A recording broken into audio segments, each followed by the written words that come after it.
Hai, hai, hai, halo, hai, halo. Kok hitam putih sih? Nah, gini dong. Halo Bu Frima dan teman-teman. Jadi pada kali ini saya Brian Evan Kristanto dari kelas 10 MIPA 2 nomor absen 6 ingin melakukan sebuah praktikum, yaitu berupa praktikum uji elektrolit. Waduh, itu seperti apa ya? Langsung aja kita simak videonya. Mantap!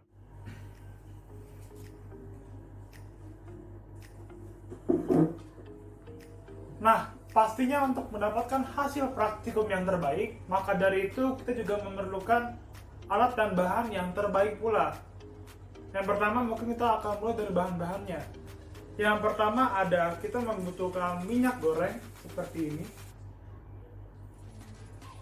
Yang kedua adalah kita membutuhkan WPC porselen seperti ini,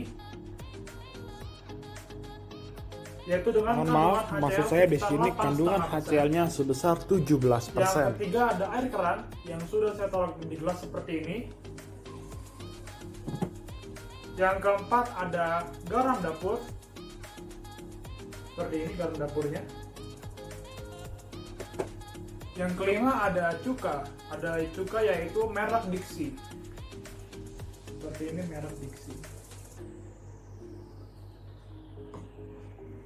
Oke, untuk alat-alatnya kita memerlukan sebuah solatif bening atau isolasi bening seperti ini.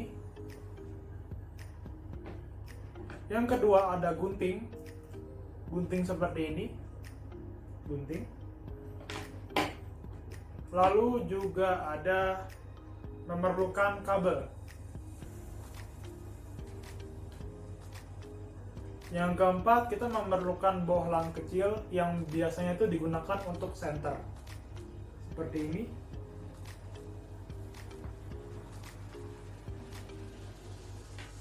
Yang kelima, kita memerlukan sebuah sendok makan. Yang keenam, ada pisau. Nah, pisau ini untuk mengorek baterai yang nantinya akan menghasilkan dua buah elektroda seperti ini. Seperti ini rodanya.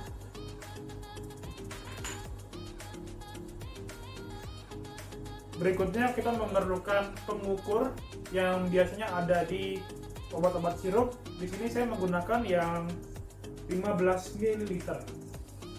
Mohon maaf, di kamera kedua memang tidak begitu terlihat jelas dikarenakan kondisi pencahayaan yang kurang. Kita memerlukan lakban hitam seperti ini. Yang pastinya ini untuk mengikat kabel. Nah, berikutnya juga ada 4 buah baterai. Di sini saya menggunakan merek F-Ready.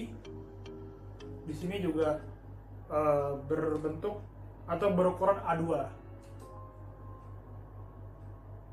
Di sini saya menggunakan 4 buah baterai F-Ready dikarenakan masing-masingnya ini memiliki daya sebesar 1,5 volt yang nantinya akan kalau dicampurkan akan menjadi 6 volt. Nah, yang terakhir adalah dudukan baterai seperti ini. Yang ada 4 buah panel seperti ini. Nah, mungkin sekian untuk alat dan bahannya. Kita akan langsung membuat larutannya dari bahan-bahan yang ini. Langsung aja yuk kita simak videonya. Nah, setelah kita mencampurkan dari beberapa bahan tadi, sekiranya kita mendapatkan sekitar 7 substrat atau larutan yang nantinya akan dijadikan sebagai hasil uji, di mana hasil uji itu akan menyatakan bahwa bohlam yang terdapat pada rangkaian listrik yang nanti akan saya buat itu menyala atau tidak. Yang pertama ada minyak goreng. Mungkin akan saya rekam saja. Ada minyak goreng. Lalu yang kedua, saya juga menggunakan cuka seperti ini. Di sini saya memiliki campuran 10 ml cuka dengan 30 ml air.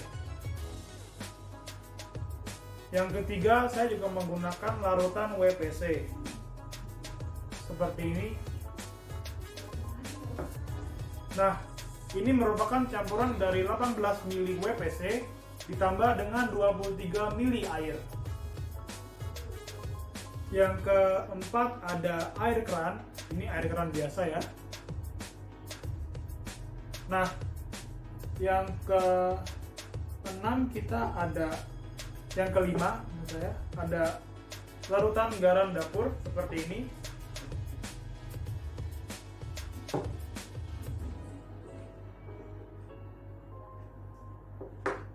Yang keenam ada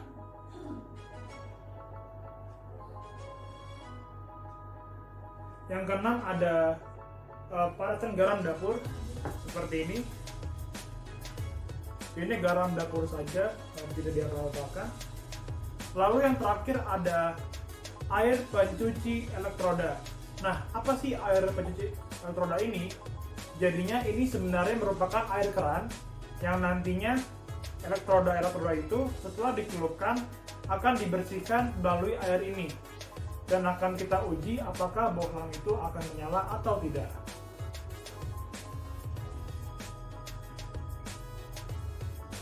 Oke, sekarang kita akan lanjut ke proses penyusunan rangkaian listrik. Oke, sebelum kita menguji media-media yang telah kita buat di sini, maka dari itu pertama-tama saya akan membuat dulu rangkaian listriknya.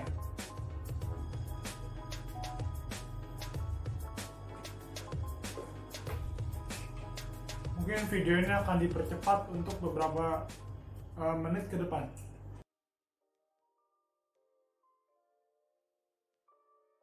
Jadi untuk tahap yang pertama, saya harus memasukkan baterai ke dalam dudukannya.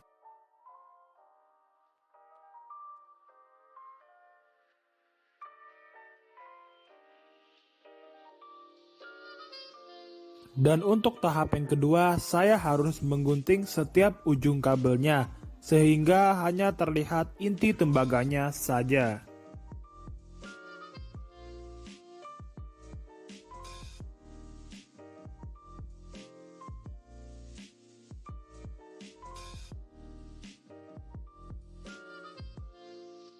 Untuk tahap ketiga, saya harus menghubungkan setiap kabelnya pada komponen-komponen yang telah saya sediakan.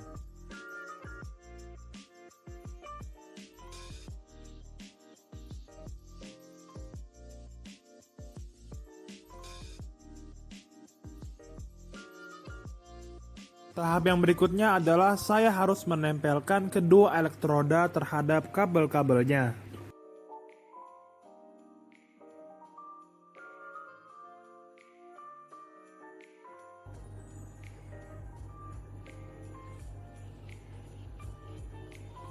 Oke, sebelum saya tempel-tempelkan ke kardusnya ini, mari kita tes dulu apakah ini bisa atau tidak. Oke, ternyata bisa. Maka dari itu akan saya tempel-tempel dulu ke dusnya.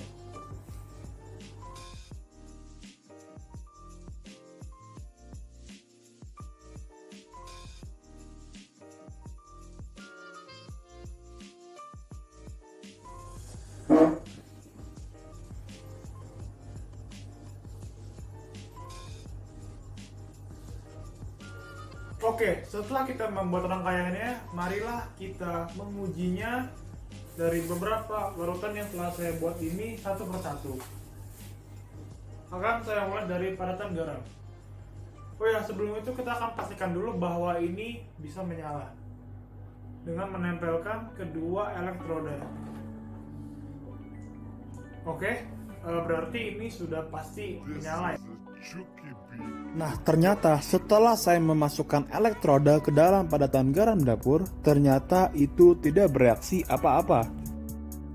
Dan setelah itu, jangan lupa untuk mencucinya di dalam air yang telah disediakan, yaitu yang telah diberi nama air pencuci elektroda, dan juga dibilas dengan tisu. Yang kedua yaitu dengan menggunakan air keran, dan ternyata juga tidak menghasilkan reaksi apa-apa. Di sini mohon maaf apabila saya tidak bisa untuk menampilkan video saat saya mencelupkan elektrodanya. Maka dari itu saya akan tampilkan saja fotonya.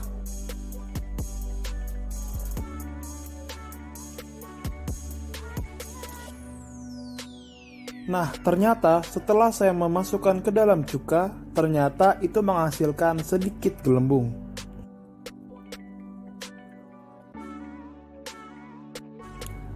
Oke, untuk minyak goreng ternyata juga tidak menghasilkan reaksi apa-apa.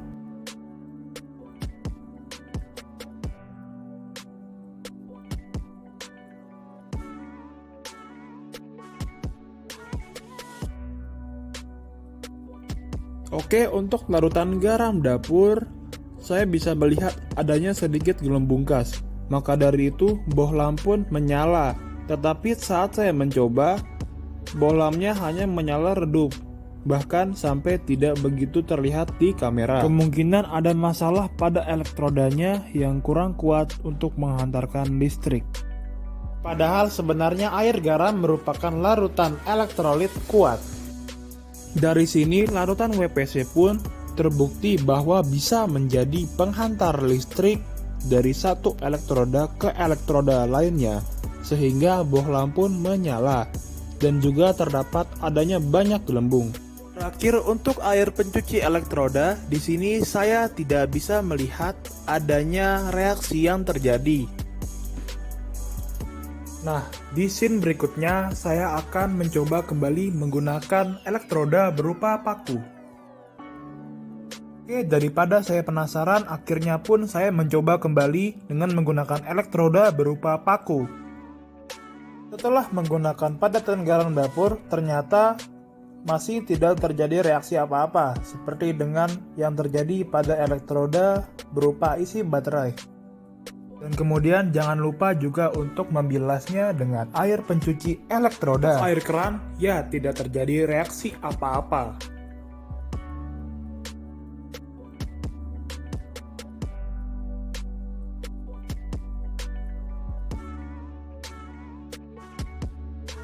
Oke, berikutnya menggunakan larutan garam dapur. Dan 1, 2, 3. Hore, lampu pun bisa menyala dengan terang. Juga menghasilkan banyaknya gelembung gas.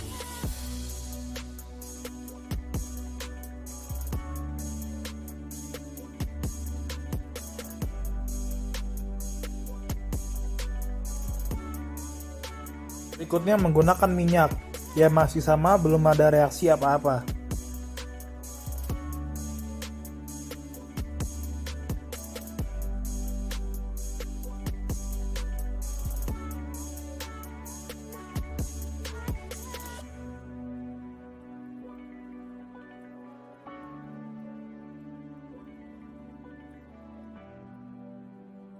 This is a Chucky Beat production. Berikutnya yaitu dengan menggunakan cuka. Ternyata terdapat sedikit gelembung, tetapi bohlam pun tidak menyala. Berarti itu menandakan bahwa air cuka merupakan larutan elektrolit lemah.